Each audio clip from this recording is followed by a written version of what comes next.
জঙ্গলে ঘেরা সুতানুটি গ্রাম। 1700 সাল।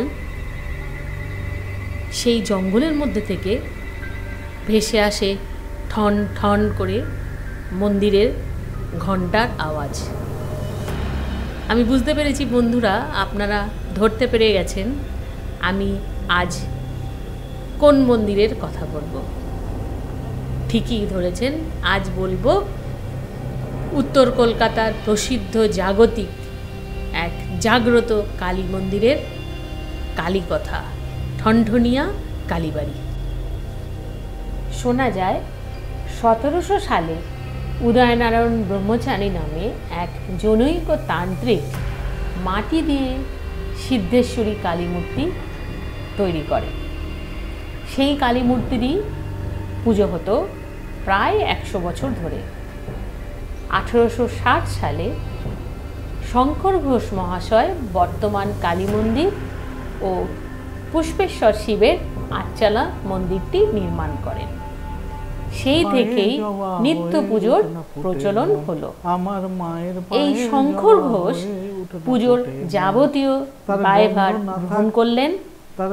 এখানে মায়ের মূর্তি মাটির, প্রতি বছর মূর্তির সংস্কার করতে হয়। ঠনঠনিয়া কালীবাড়িতে জ্যৈষ্ঠ মাসে ফলহারিণী পুজো, কার্তিক অমাবস্যায় আদি কালীর পুজো ও মাঘ মাসে রটন্তী কালীর পুজো হয়। শঙ্কর ঘোষের পরবর্তী বংশধরেরা এই মন্দিরের আজও সেবায়। দেবী উত্তর কলকাতার ঘরের মেয়ে। দেবীর কাছে সকল মানত পূর্ণ হয় বলেই দেবীর নাম সিদ্ধেশ্বরী। অনেকে বলেন এই মন্দির থেকেই নাকি এই এলাকার নাম হয়েছে। এককালে জঙ্গলের মধ্যে কালী মন্দিরের ঘণ্টার ধ্বনি শোনা যেত, ঠং ঠং। সেই ধ্বনি থেকেই এলাকার নাম ঠনঠনিয়া। আবার কারো কারো মতে এলাকায় কামারশালা ছিল, সারাদিন লোহা পিটানোর শব্দ থেকেই এলাকার নামকরণ হয়েছে।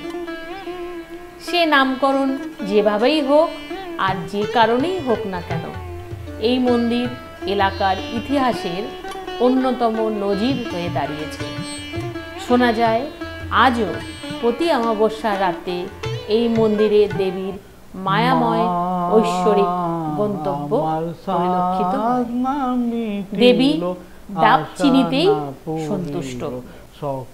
এই মন্দিরের অধিষ্ঠাত্রী দেবী গান শুনেছেন কিশোর গদাধর চট্টোপাধ্যায়ের কণ্ঠে। কামারপুকুর থেকে এসে মন্দিরের অদূরে ঝামাপুকুরে যখন থাকতেন গদাধর, তখন শুনেছেন দক্ষিণেশ্বরে গিয়ে গদাধর যখন শ্রীরামকৃষ্ণ থেকে পরমহংস হওয়ার বলেন, বারবার দর্শন করতে আসতেন ঠনঠনিয়া কালীকে। এই দেবী গান শুনেছেন সাধক কবি রামপ্রসাদ সেনের গলাতেও। তিনিও দর্শন করে আসতেন এই সিদ্ধেশ্বরী। শ্রীরামকৃষ্ণ তার অনুগামী ভক্তদের বলতেন, ঠনঠনিয়ার কালী বড় জাগ্রত। তিনি ব্রহ্মানন্দ কেশবচন্দ্র সেনের আরোগ্য কামনায় এই মন্দিরে এসে ডাব চিনি নৈবেদ্য দিয়ে পুজোও দিয়ে গেছিলেন। শ্রীরামকৃষ্ণ যখন অসুস্থ, তখন তার ভক্তরা এসে এই মন্দিরে মায়ের কাছে পুজো দেন। কলকাতার অন্যতম প্রাচীন এই কালীক্ষেত্র আজ বাংলার শক্তি আরাধনায় পীঠস্থান হিসেবে বিশেষ স্থান দখল করে নিয়েছে আমার আপনার সকলের অতি প্রিয় ঠনঠনিয়া মায়ের কাছে পুজো দিয়ে আস্তে আস্তে আমরা এগিয়ে চলেছি। বিধান সরণি দিয়ে যাব কলেজ স্ট্রিটে। এই উত্তর কলকাতার এই চত্বরটায় কত না ঐতিহাসিক জায়গা রয়েছে। একটু এগোলেই সামনে দেখতে পাচ্ছি ঠনঠনিয়া রাজবাড়ি। লাহাদের বড় তরফের বাড়িকেই বলা হয় ঠনঠনিয়া রাজবাড়ি। এই ঠনঠনিয়া রাজবাড়িতেই রয়েছে হেরিটেজের পাস্টার ল্যাবরেটরি। পাস্টার ল্যাবরেটরি ঠনঠনিয়া রাজবাড়ি মানে লাহাদের বড় তরফের বাড়ি হলো এই জায়গাটা পুরো ঘিরে রয়েছে ঐতিহ্য আর ইতিহাস নিয়ে। আস্তে আস্তে আমরা এগিয়ে চলছি, আর একটু এগিয়ে থাকবে আমাদের সকলের প্রিয় বইপাড়া। আজ আটফুলাস সিদ্ধেশ্বরী মায়ের কাছে প্রার্থনা জানিয়েছে যে সবাই ভালো থাকুক, সুস্থ থাকুক আর সব সময় হাসতে থাকুক। মা আমাদের দয়াময়ী, আমরা সবার কাছে মায়ের কাছে প্রার্থনা জানাই মা যেন সকলের সব রকম ইচ্ছে পূরণ করে।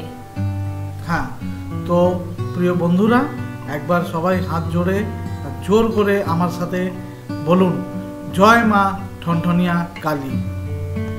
তো বন্ধুরা, ঠনঠনিয়া কালীবাড়ির উপরে এই ভিডিওটি আপনাদের কেমন লাগলো কমেন্ট করে কিন্তু জানাবেন। আপনাদের কমেন্টই আমাদের ইন্সপায়ার করে আরও সুন্দর হেরিটেজ বিল্ডিং বা হেরিটেজ মন্দির সম্বন্ধে আপনাদের জানাতে। আর যারা এখনও চ্যানেলটিকে সাবস্ক্রাইব করেননি তারা তাড়াতাড়ি চ্যানেলটিকে সাবস্ক্রাইব করে নিন আর বেল আইকনটি প্রেস করে দিন, যাতে পরের এপিসোড আপনাদের কখনোই মিস না হয়। ধন্যবাদ।